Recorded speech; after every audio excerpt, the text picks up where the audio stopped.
Welcome to Smart in the City, the Bible podcast where we bring together top actors in the smart city arena, sparking dialogues and interactions around the stakeholders and themes most prevalent for today's citizens and tomorrow's generations.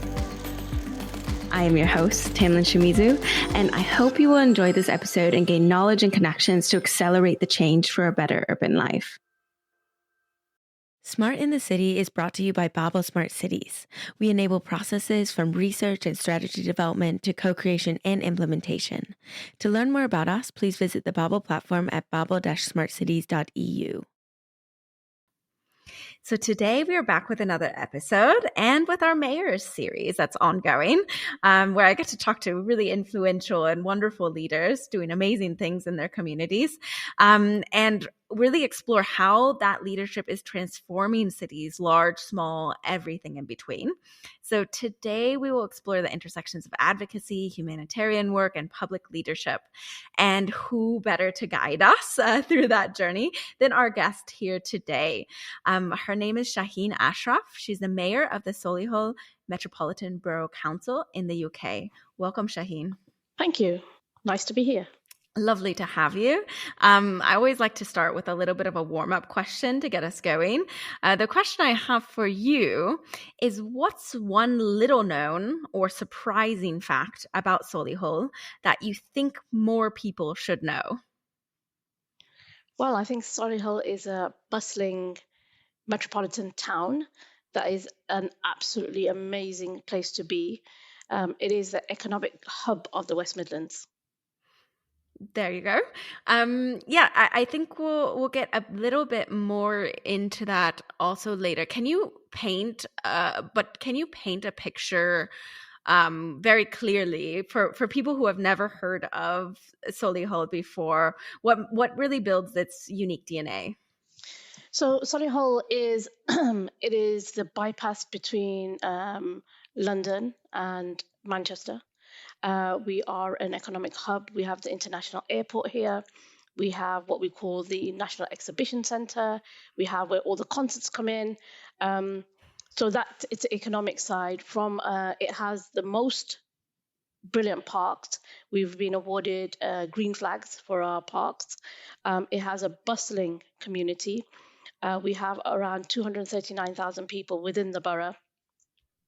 We have rich colleges and one of the boroughs that has probably the best schools within the West Midlands. So in itself, we have brilliant citizens who are up and down the North Solihull and South Solihull. One thing I probably will say is that there is an economic divide between the North Solihull and South Solihull, in which there is a 12-year life expectancy gap, which is an interesting fact. So there's more that needs to be done. And I guess part of that is, how do we bridge those divides that we currently see? Okay, good. Yeah, thanks for painting that picture. I think it makes it a lot more clear. Could you now tell me about you as a person? What's your background and how did you become mayor? Well, so that's an interesting question. I didn't set out to be a politician. I didn't plan to be a leader here. I didn't even dream it. So my story starts from, being I'll start off when I was a 9-year-old. And when I was a young girl, learning to care for my father, who battled serious mental illness. And at 9 years old, whilst my peers were playing, I was memorizing medications like flufenazine and trifluoroporazine and diazepam. Words that became part of my vocabulary long before division.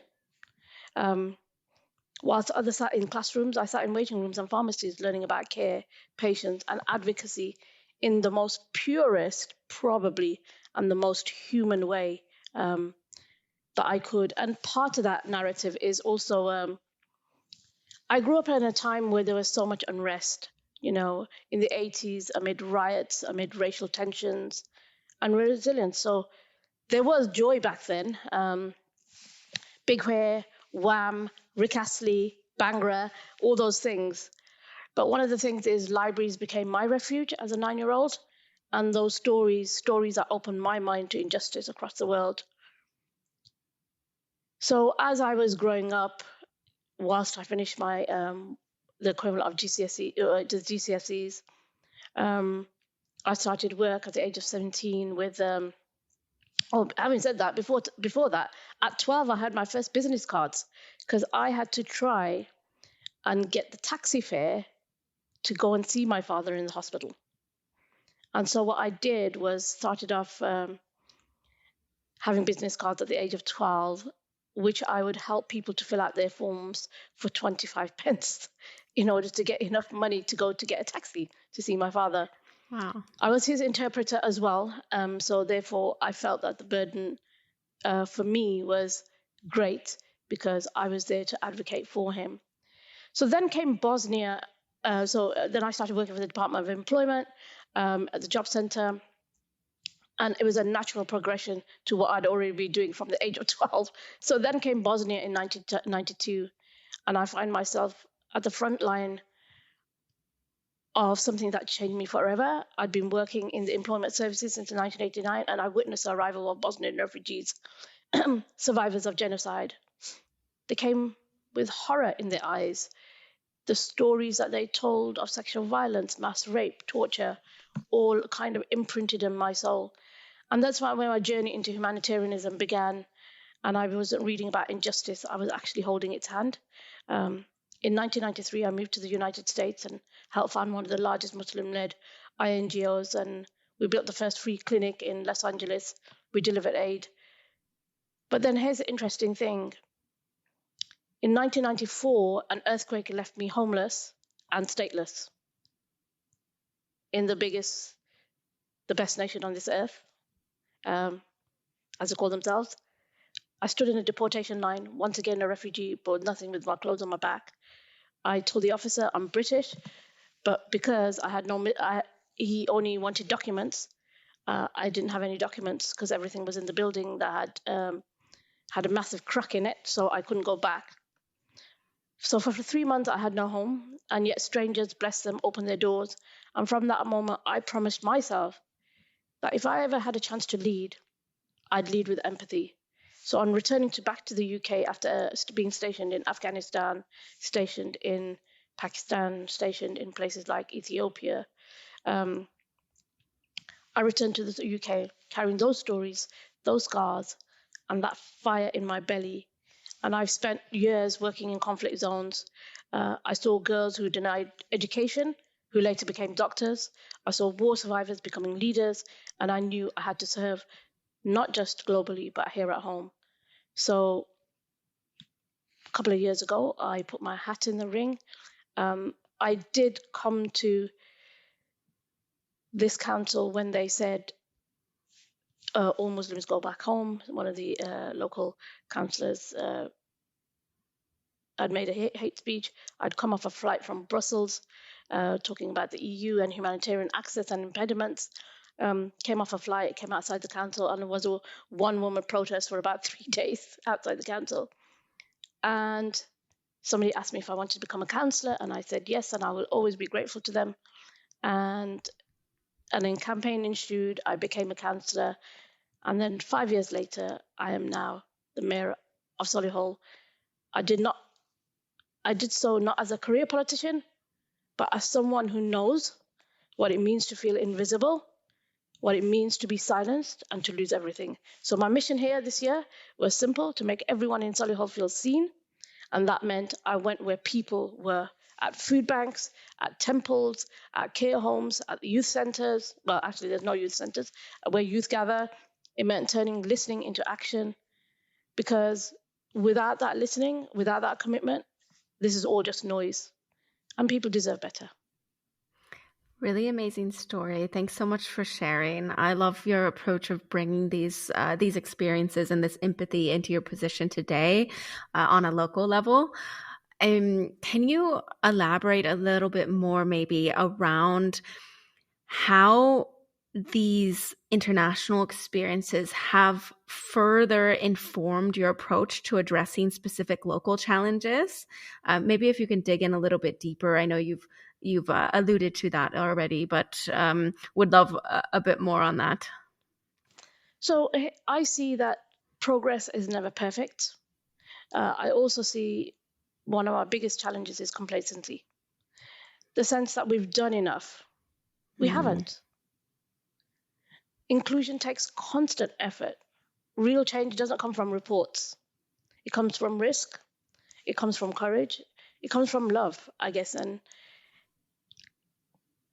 I think part of that, to the question that you're asking, is what is it that I can, again, what is it the thing that drives my leadership? It's about service in this space. It's about digital innovation, human innovation. It's about communities coming together. It's about children who I've seen who've written their first poem. It's about carers getting a night's rest. It's about refugees finding a home. And I guess that's probably shaped, to some extent, some of the questions that you asked, I hope. Yeah, absolutely. Can you elaborate a bit more on what your key goals were going into the mayorship position? And looking back now, how have those goals progressed? So in my leadership position, again, one of the things is if I started the year, I started off with difficulties in the sense that I am the 71st mayor of Solihull, the first female, Asian, Muslim, woman, brown person of all the DEI characteristics that you want it. And I think if I'm looking back at the year now, what I would do differently is I'd push louder, and I wish I had done it sooner. I'd challenge some of the systems a bit harder because time is precious and people are waiting. So for me, understanding that I would have done. But one of the other things is that there was a lot of courage, and I still have that courage to be able to do all those things. And I would say that one of the goals when I think about the vision I set out was about unity. And for me, I feel as though, obviously, I haven't united anyone. I haven't united everyone. But what I did do is rebuild from those spaces that were missing. So when I've worked in, like, for example, Afghanistan, Somalia, Ethiopia, I've seen women rebuild their lives from rubble. I've seen humanity at its worst. But what I've seen in this year is humanity at its best. And it's actually important for me. It's Solihull. In Solihull, inclusion isn't just a buzzword to me. It's a lived experience. I know what it means to be unseen. So when someone shares a concern, I don't file it away. I follow up. I connect. I act. We often say we're listening, but people want to feel it. So we show up, not just in meetings, but in food banks, in all the spaces, in schools, in care homes. Yet again, I've met so many 100-year-olds. So when I became mayor, in my mayoral year, I had one clear mission: to bring those voices from the margins into the centre. And I wanted to make sure that the carer, the refugee, the elderly widow, the lonely teen all felt heard, those with mental health, those who have special education needs. And they're not just heard, but empowered. And I believe that in this year, we've made progress. We've connected dots between services and people. We've highlighted hidden heroes. We've planted seeds for long-term decision-making or inclusion. But there's still so much to do. And this is where I say the biggest challenge is around complacency. When you said that you wish you would have pushed harder on some of the systems, which systems would you push harder on if you could go back, and how would you push?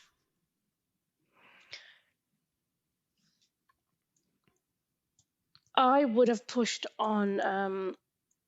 So earlier on in the year, in my mayoral year, we had the far right walk through the middle of the town. And part of that was, what is the message that they're sending out? And I think part of that is, how would we challenge the narrative that is becoming so obvious, that the othering of people. And I guess part of that is challenging the very systems that allow for that to happen. So where there's misinformation and disinformation, challenging on that. I would, and I'll go back. When the genocide in Bosnia happened, we allowed the far right rhetoric to creep in through those cracks because it started with dehumanizing people.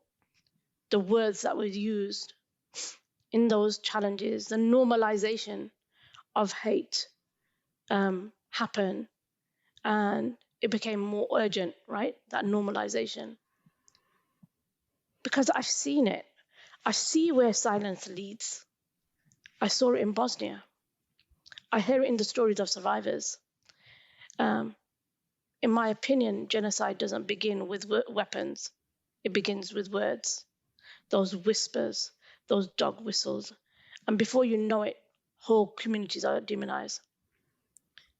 And as mayor, I've tried to bring those people together, to build those bridges, not walls. But now I realize we must also be bold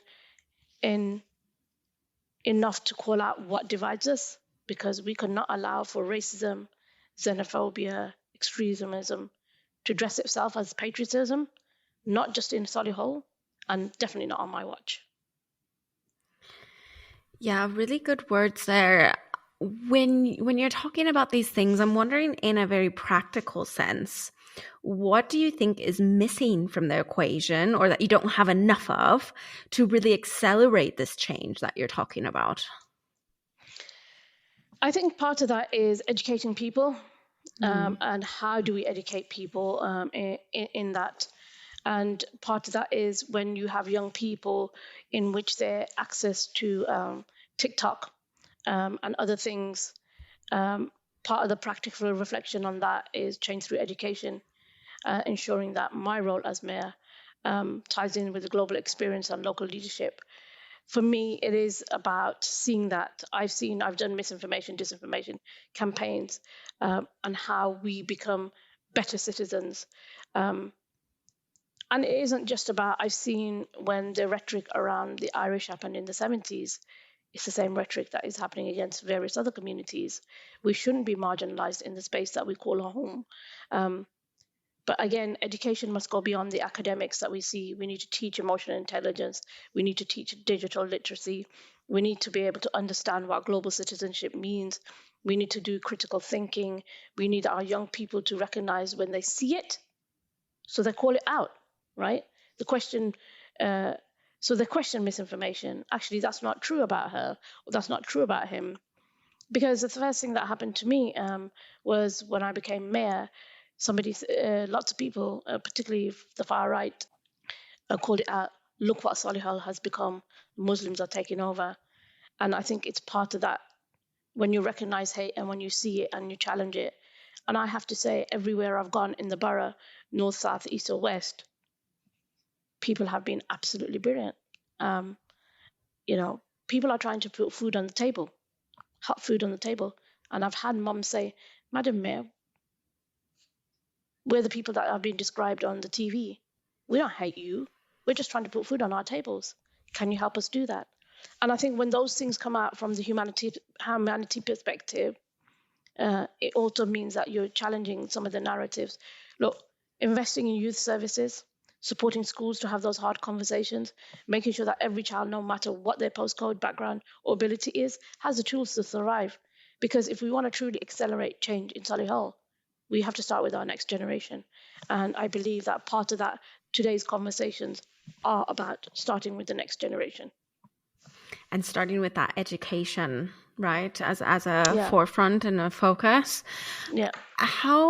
So I'm sure that I know that you've probably faced a multitude of criticism. Of course, you already mentioned some, being the first of many, first woman, first Muslim, all of these firsts for you. That comes with a lot of criticism as well. How have you been able to confront that criticism in a way that can lead to positive action? So that's an interesting question. A lot of it is having the people that you expected to be on your journey in this leadership position, finding comfort in people that you never expected to find comfort from. So you could find in your leadership journey that you expected this group of people to be with you. And suddenly you realize actually it's this group of people that are there beside you. Being the first Muslim mayor of Solihull has been both an honor for me and at times a challenge, like you've said. It's been,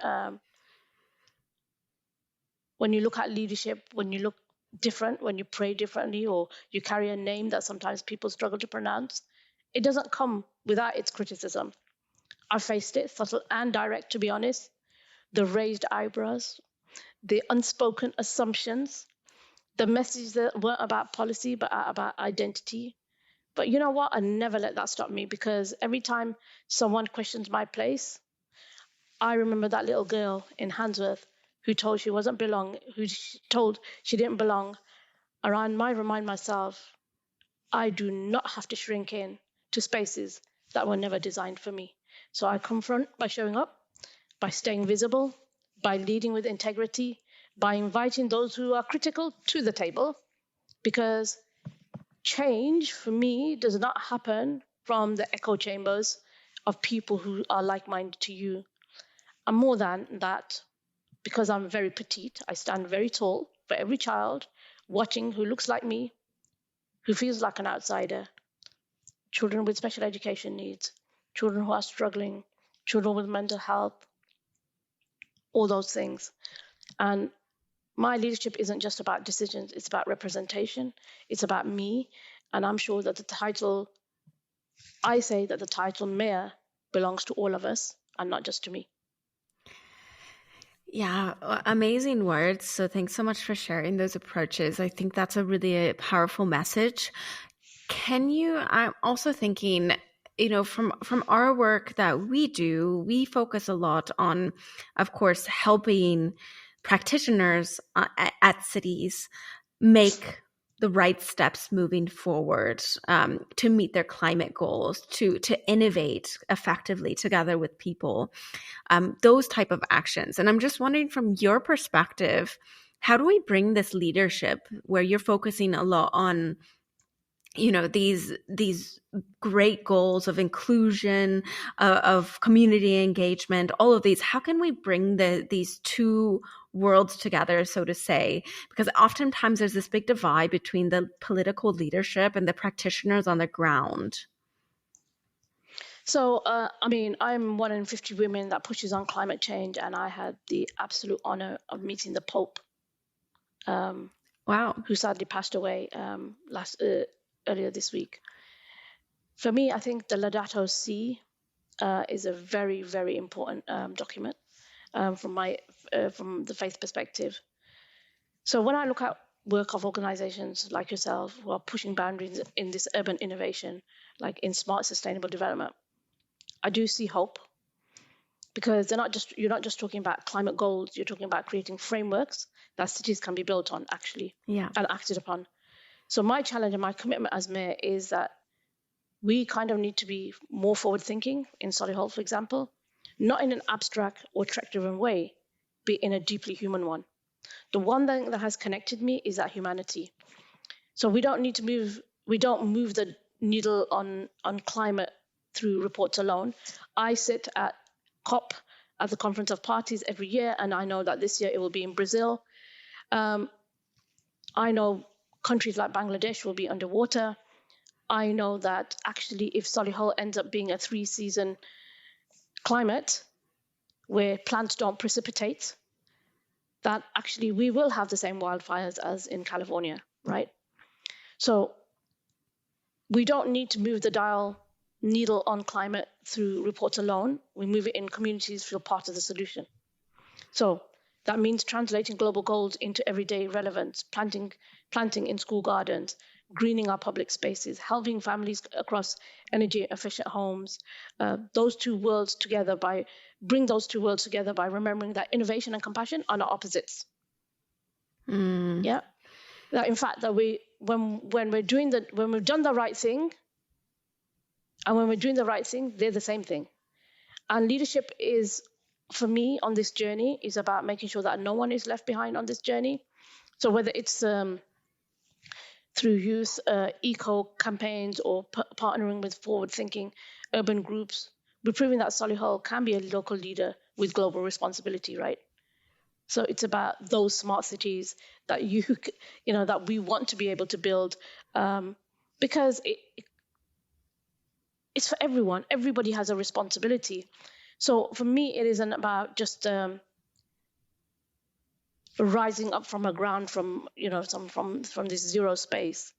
You're building on something that is being felt. So when you energize young people to talk about climate, it comes from a deep connection of fairness, of future proofing in a world that often feels uncertain. And it starts, for me, if you just look at West Midlands Combined Authority. So we're talking about devolution, right? Devolution is more than, for me, a politics. It's about empowerment. It's giving the cities and the regions themselves the freedom to make those decisions for themselves, tailored to the needs of the people. It's local leaders listening to local voices. It's, for example, it's like Manchester saying, we know what's best for Manchester. It's like Glasgow saying, actually, we know what's best for Glasgow. It's not about London saying what's best for Glasgow. It's not about London saying what's best for Manchester, but as co-creators of the very cities that we want to build. And I think as citizens,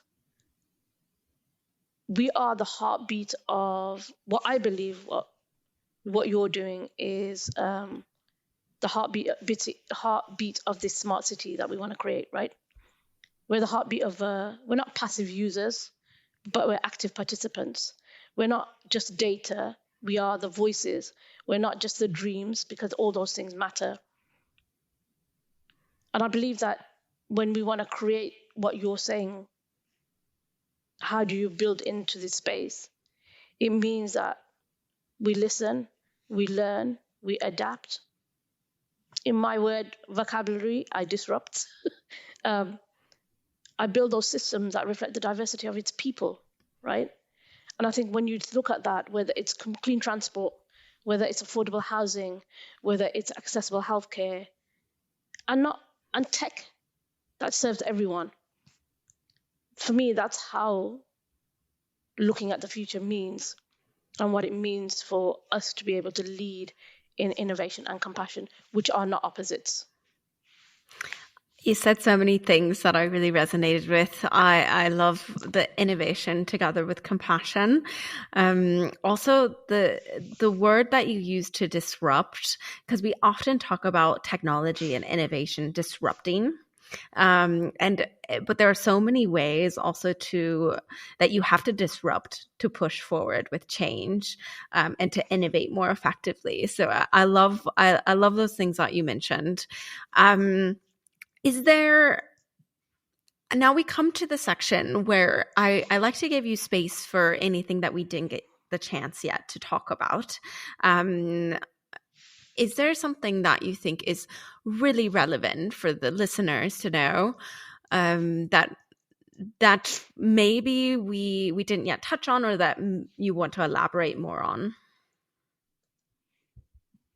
I guess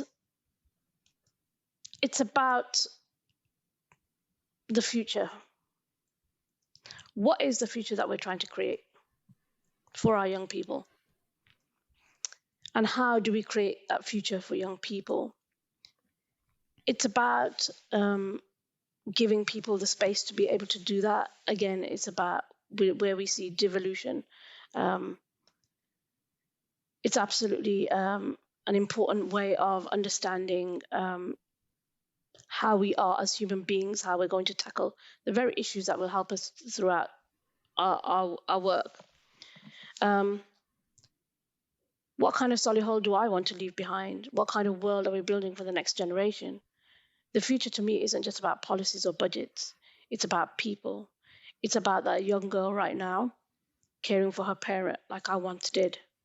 It's about a boy who's just arrived here from a war-torn country, wondering if he'll ever belong.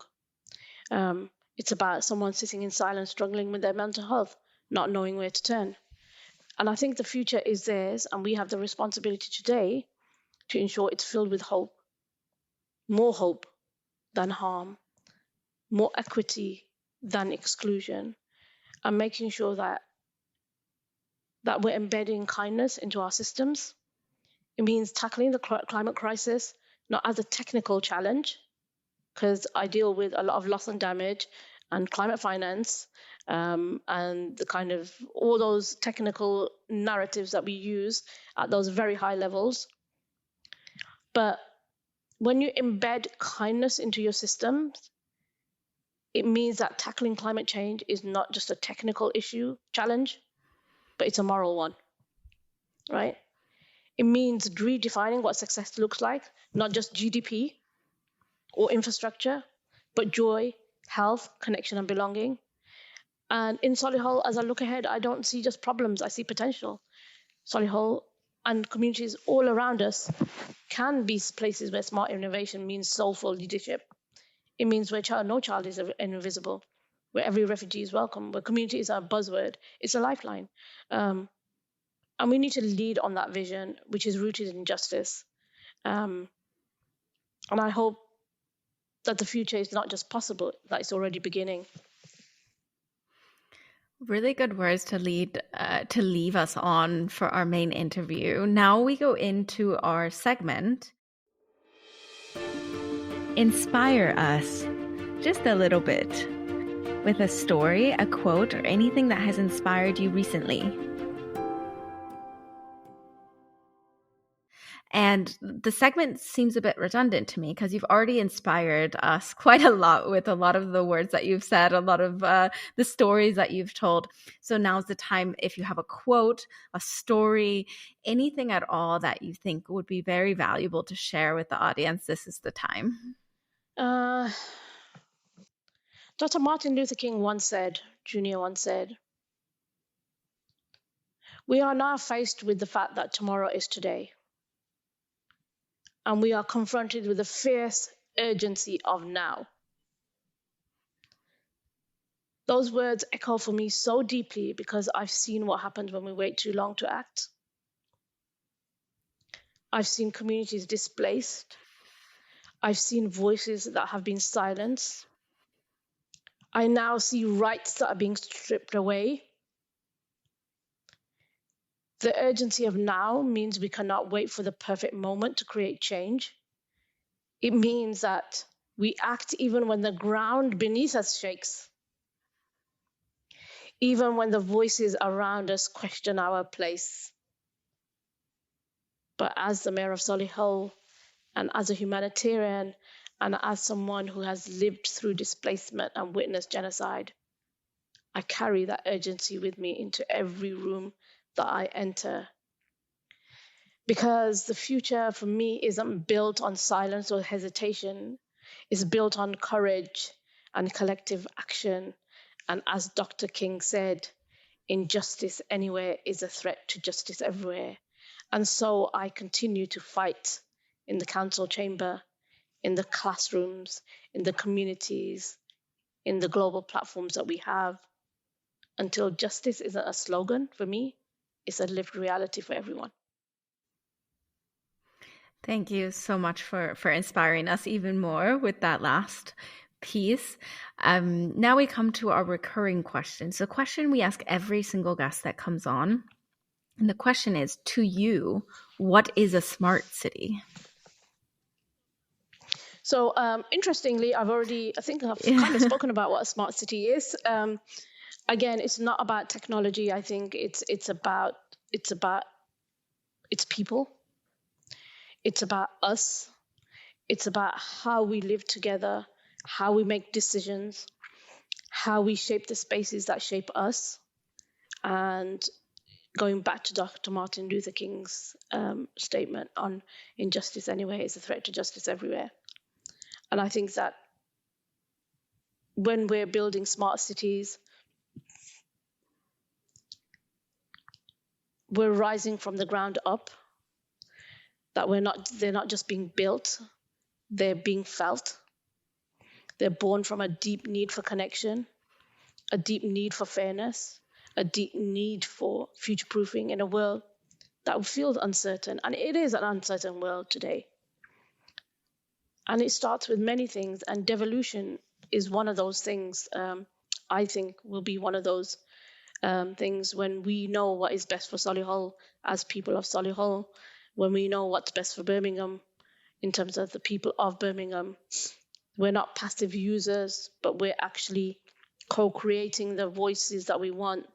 Our data, our voices, our struggles, our dreams all matter in this space. And a true smart city, in my opinion, listens, it adapts, it builds the very systems that reflect the diversity of its people, and the richness of its communities. Again, whether that's clean transport, whether that's affordable housing, whether that is accessible healthcare, and tech that works when it serves us, right? So how is a smart city made? With sensors and apps, yes, I know. More importantly, with trust, and I think with collaboration, with people who care. And I think that's where we are with what a smart city is. You've got the innovation, you've got the tech, you've got us.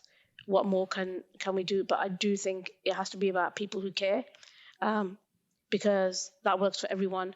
If I said at the beginning that there was a 12-year life expectancy gap between north and south, I would expect a smart city to be able to ensure that there is equity throughout. Really important message about what a smart city is about, that it's really centered around the human aspect. I want to give you one last opportunity, actually, to talk about the mayoral charities that you have and why they were chosen, and also why people should donate to them. So mayoral charities were chosen on the basis of the work that I do, because each of those represent the heart of humanity. Marie Curie helps families navigate the largest. I've seen how families have had to navigate saying goodbye to people who faced cancer, who faced life-limiting illnesses, who faced disease. But I've chosen Marie Curie because it helps navigate those hard goodbyes, the hardest goodbye. But they do it with dignity, they do it with peace, and they do it with care. And that really touches me deeply. Solo, which is individuals with learning disabilities, the chance to live fully and freely with joy. Because for me, inclusion is about a pity. It's about potential. And that's how I see it. Solihull Mind, which is Oasis. Those who face mental health, often very, very silently. And this is personal to me because my father battled with mental illness. And I know how isolating that can be. Because for me, it isn't about just charity. It's about how these people come together and how these beautiful organizations come together through community innovation. It's about support and belonging that tech probably alone can't help or provide. And I think if we want to build a better future for Solihull, I would say donate to all of them, support all of them, and walk with them on this journey. So that's why I chose those charities. And actually, it won't be just those charities. It'll be, depending on how much we raise, it'll be some of the smaller charities that are struggling to make ends meet. So I'll be supporting those as well. Very good. We'll make sure to check those out also for all of our listeners. With that, I just have to give you a big thank you for your time to come and speak to me about all of these inspiring topics, to tell the stories from your community, to tell your story as well. So thank you so much for taking this opportunity to talk to me. Thank you so much. Really appreciate it. And thank you for having me on. Yeah, absolutely. Anytime.